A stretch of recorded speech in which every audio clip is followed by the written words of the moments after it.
Posibleng mawala ng internet ang buong mundo dahil sa posibleng pagtama ng solar superstorm. Mga kaibigan, kamakailan lang ay naging usap-usapan sa iba't ibang social media platforms ang isa di umanong solar superstorm na pinaniniwalaang magiging dahilan upang mawalan ng internet sa buong mundo sa loob ng ilang buwan. Isang researcher mula sa George Mason University na si Professor Peter Becker ay binansagan itong The Internet Apocalypse. Ito raw ay nangyayari dahil umano sa malakas at sobra-sobrang solar flares na inilalabas ng araw. Sinabi pa ng propesor na maaari pa daw itong tumaas ng 10% sa susunod na dekada na magreresulta ng tuluyang pagkawala ng internet. At mga kaibigan, kung iniisip nyong ito ay imposible, ay alam nyo bang nangyari na ito noong 1859 kung saan tinawag nila itong The Carrington Event. Nagkaroon ng isang malaking pagtalsik ng plasma mula sa araw na siyang sumira ng magnetic field dito sa ating planeta na dahilan upang mawalan ng power ang ilan sa ating mga satellites, GPS at radyo na naging sanhi ng kawalan ng komunikasyon ng mga tao. Ang mga pangyayaring to ay ilan sa mga pinakakinatatakutan ng mga tao sapagkat halos itinuturing na bilang basic need ang internet dahil napapadali nito ang ating mga transaksyon, lalo na yung may mga negosyo, at napapadali din nito ang pakikipag-usap sa ating mga mahal sa buhay na nasa malalayong lugar. Ngayon mga kaibigan, kung nagtataka kayo kung ano ang mahiwaga tungkol sa topic na to, ay alam nyo bang may iba't ibang teorya ang nagkalat kung saan ang super solar storm daw na ito ay maaaring pakulo lamang ng ilan sa malalaking organisasyon dito sa mundo nang sa gayon ay magkaroon sila ng total control sa ating mga tao at mawalan tayo ng kaalaman sa kung ano ang kasalukuyang nangyayari sa ating paligid. Ang teoryang ito mga kaibigan ay tinawag nilang The Project Bluebeam.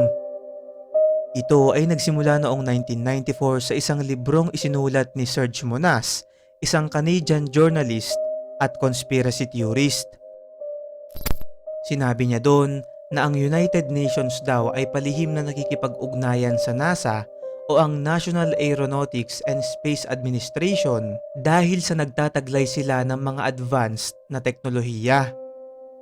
Ayon sa kanya, ang teknolohiyang ito raw ay pag-iisahin ang lahat ng bansa at lahat ng tao dito sa ating mundo sa ilalim ng isang bagong relihiyon. Magkakaroon daw ng isang malaking alien invasion na parte ng kanilang plano at may lilitaw na isang tagapagligtas na siyang sasambahin ng lahat ng tao. At ang usap-usapan na magkakaroon ng solar superstorm sa mga darating na buwan na siyang bubura sa internet ay isa lamang daw sa paraan ng mga organisasyon na to upang mapadali ang kanilang pagkontrol sa ating mga tao at maisagawa na ang Project Bluebeam na ito.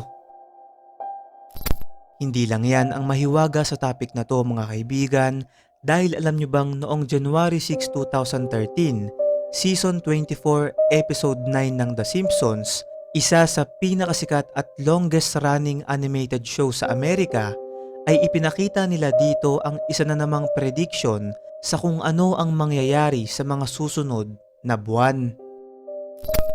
Makikita sa episode na to na tila ba aligaga at naghahanda ang mga tao sapagkat may paparating na delubyo sa kanila kung saan mawawalan sila ng internet at kuryente. Mahirap naman sigurong sabihin na nagkataon lamang ito sa kung ano ang nangyayari sa ating mundo ngayon dahil kilala na ang palabas na to sa pagpredict ng iba't ibang major events dito sa mundo na talagang nangyayari. Uulitin ko mga kaibigan, ito ay isang teorya lamang at magandang handa pa rin tayo sa kung ano ang paparating sa mga susunod pang linggo. Kinatatakutan ng iba na kapag nawalan daw ng internet ay ang unang-unang magiging problema ng mga tao ay ang komunikasyon, na siya ring magiging dahilan ng pagbagsak ng ilang mga negosyo na magdudulot ng kawalan ng trabaho ng mga tao hanggang sa magkagulo-gulo na ang lahat.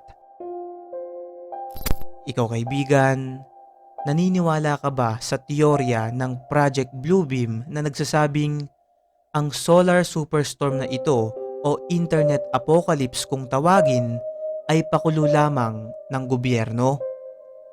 I-comment mo sa baba ang iyong opinyon at magkakasama natin itong pag-usapan. At ano pa man mga kaibigan ay wala pa rin sino man sa atin ang nakakalam kung totoo ba to o hindi. Kaya nga sa atin ito lang ay isang hiwaga.